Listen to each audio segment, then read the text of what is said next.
ସରକାରଙ୍କ ଦ୍ୱାରା ଦିଆଯାଇଥିବା ଅବସରକାଳୀନ ଗୃହ କାର୍ଯ୍ୟର ଏକ ନମୁନା ମାତ୍ର, ଯାହା ଷଷ୍ଠ, ସପ୍ତମ, ଅଷ୍ଟମ ଶ୍ରେଣୀର ଭାଷା ବିଷୟରେ ଦିଆଯାଇଛି। ପ୍ରଶ୍ନଟି ଅଛି, ଯେକୌଣସି ଗୋଟିଏ ଭଲ ଲାଗୁଥିବା ନାଟକ, ଚଳଚ୍ଚିତ୍ର, ଗଳ୍ପ, ନାଟକ, ଏକାଙ୍କିକା ପଢ଼ି ସେଥିରୁ ଭଲ ଲାଗୁଥିବା ଚରିତ୍ର ବିଷୟରେ 10ଟି ବାକ୍ୟ ଲେଖିବା। ଆସନ୍ତୁ ଆମେ ଦେଖିବା। ଓଡ଼ିଶାର ସବୁଠାରୁ ଲୋକପ୍ରିୟ ଉପନ୍ୟାସ ବିଷୟରେ ଆଜି ଆଲୋଚନା କରିବା। ଯାଜ୍ଞସେନୀ। ଲେଖିକା ପ୍ରତିଭା ରାୟ। ସେ ତାଙ୍କର ପ୍ରତିଭା ଓ ଉଚ୍ଚକୋଟୀର ଲେଖା ପାଇଁ ଓଡ଼ିଆ ଭାଷାକୁ ତାଙ୍କର ଅବଦାନ ପାଇଁ 2004 ମସିହାରେ ପଦ୍ମଶ୍ରୀ ଆୱାର୍ଡ଼ ପାଇଥିଲେ, ଯାହା ଭାରତର ଚତୁର୍ଥ ସବୁଠାରୁ ବଡ଼ ନାଗରିକତ୍ୱ ପୁରସ୍କାର। ଆସନ୍ତୁ ଏହି ଉପନ୍ୟାସ ଯାଜ୍ଞସେନୀ ବିଷୟରେ ଜାଣିବା। ଉପନ୍ୟାସର ନାମ ହେଲା ଯାଜ୍ଞସେନୀ, ଯାହା ଅର୍ଥ ଅଗ୍ନିରୁ ଜାତ, ଅର୍ଥାତ୍ ଏଠାରେ ଦ୍ରୌପଦୀଙ୍କୁ କୁହାଯାଇଛି। କାହାଣୀର ଆରମ୍ଭ ହୋଇଛି ଦ୍ରୌପଦୀ ଶ୍ରୀକୃଷ୍ଣଙ୍କୁ ଏକ ଅଭିଯୋଗ ପତ୍ର ଲେଖିଛନ୍ତି, ଯେଉଁଥିରେ ସେ ତାଙ୍କ ଜୀବନରେ ସମ୍ମୁଖୀନ ହୋଇଥିବା ଅନ୍ୟାୟ ବିଷୟରେ ଲେଖିଛନ୍ତି। 36 ବର୍ଷ ରାଜ୍ୟ ଶାସନ ପରେ ପାଣ୍ଡବମାନେ ସ୍ୱର୍ଗଯାତ୍ରା ଆରମ୍ଭ କଲେ। ଏହି ସମୟରେ ଦ୍ରୌପଦୀ ପାହାଡ଼ରୁ ପଡ଼ିଗଲେ, କିନ୍ତୁ ତାଙ୍କୁ ସାହାଯ୍ୟ କରିବା ପାଇଁ ପାଣ୍ଡବମାନେ ଅଟକି ନଥିଲେ। ସେ ଏହି ସମୟକୁ ତାଙ୍କ ଜୀବନ ଶେଷ ହେବା କଥା ଜାଣିପାରି ଶେଷ ପତ୍ର ଲେଖିଛନ୍ତି। ପତ୍ରରେ ତାଙ୍କର ଅସାଧାରଣ ଜନ୍ମ କଥା ଲେଖା ଅଛି, କିପରି ତାଙ୍କ ପିତା ଦ୍ରୁପଦ ତାଙ୍କ ପାଇଁ ଜୀବନ ସାରାର ଦୁଃଖ ମାଗିଛନ୍ତି ଓ ସବୁ ଅନ୍ୟାୟ ସହି ମଧ୍ୟ ନ୍ୟାୟର ସୁଗନ୍ଧକୁ ବାଣ୍ଟିବା କଥା କହିଛନ୍ତି। ସ୍ୱୟଂବରରେ ଅର୍ଜୁନ ଜୟ କଲା ପରେ ମାତା କୁନ୍ତୀ ଓ ଧର୍ମରାଜ ଯୁଧିଷ୍ଠିରଙ୍କ ଧର୍ମ ରକ୍ଷା କରିବା ପାଇଁ ସେ କିପରି ପଞ୍ଚୁ ପାଣ୍ଡବଙ୍କୁ ବିବାହ କରିଥିଲେ ସେ ବିଷୟରେ ମଧ୍ୟ ସେଥିରେ ଲେଖିଛନ୍ତି। ତାଙ୍କ ପ୍ରତି ହୋଇଥିବା ଅନ୍ୟାୟ ଏଇଠି ଅଟକି ଯାଇ ନାହିଁ। ପାଣ୍ଡବମାନେ କୁରୁସଭାରେ ଦ୍ରୌପଦୀଙ୍କୁ ଜୁଆ ଖେଳରେ ହାରିଯାଇଥିଲେ। ଶେଷରେ କୁରୁସଭାରେ ତାଙ୍କ ସହିତ ହୋଇଥିବା ଅନ୍ୟାୟ ବିରୁଦ୍ଧରେ ସେ କୁରୁସଭାରେ ଉପସ୍ଥିତ ଥିବା ତଥାକଥିତ ଧର୍ମରକ୍ଷକମାନଙ୍କୁ ବହୁତ ପ୍ରଶ୍ନ ପଚାରିଥିଲେ, କିନ୍ତୁ ତାର ଉତ୍ତର ପାଇନଥିଲେ। ଶେଷରେ ଶ୍ରୀକୃଷ୍ଣ ତାଙ୍କୁ ସେଠାରୁ ରକ୍ଷା କରିଥିଲେ। ଏହାର ପରିଣାମ ବହୁତ ଭୟଙ୍କର ହେଲା। 18 ଦିନର ମହାଯୁଦ୍ଧରେ ପାଣ୍ଡବମାନେ ବିଜୟ ହେଲେ, କିନ୍ତୁ ଏହି ମହାଭାରତ ଯୁଦ୍ଧରେ ସେ ତାଙ୍କର ସମସ୍ତ ସନ୍ତାନ ହରାଇ ବସିଥିଲେ।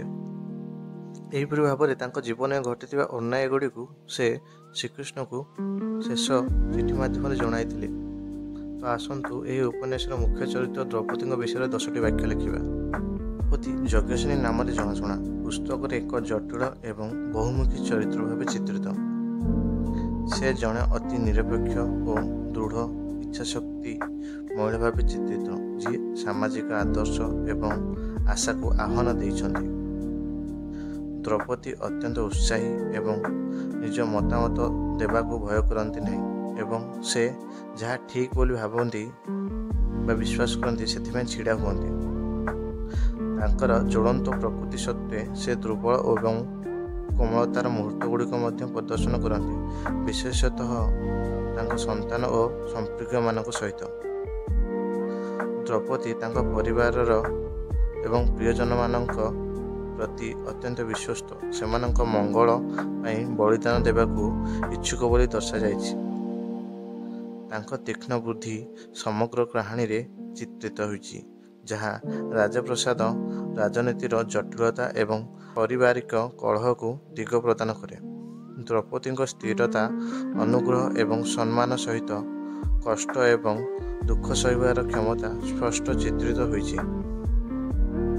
ପାରମ୍ପରିକ ଲିଙ୍ଗଗତ ଭୂମିକା ଏବଂ ଆଶାକୁ ଆହ୍ୱାନ କରି ମହିଳା ସଶକ୍ତିକରଣର ପ୍ରତୀକ ଭାବେ ତାଙ୍କୁ ଚିତ୍ରିତ କରାଯାଇଛି।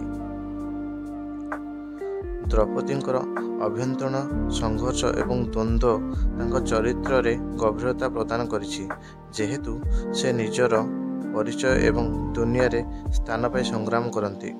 ପରିଶେଷରେ ଦ୍ରୌପଦୀ ଏକ ବାଧ୍ୟତାମୂଳକ ଓ ଅବିସ୍ମରଣୀୟ ଚରିତ୍ର ଭାବେ ଉଭା ହୁଏ, ଯାହା ତାଙ୍କ ଶକ୍ତି, ସାହସ ଓ ଅଦମ୍ୟ ଆତ୍ମା ସହିତ ପାଠକମାନଙ୍କ ଉପରେ ଏକ ଚିରସ୍ଥାୟୀ ଭାବନା ଛାଡ଼ିଯାଏ। ଏପରି ଅବସରକାଳୀନ ଗୃହ କାର୍ଯ୍ୟର ନମୁନା ପାଇଁ ଲାଇକ୍, ସେୟାର ଓ ସବସ୍କ୍ରାଇବ୍ କରନ୍ତୁ।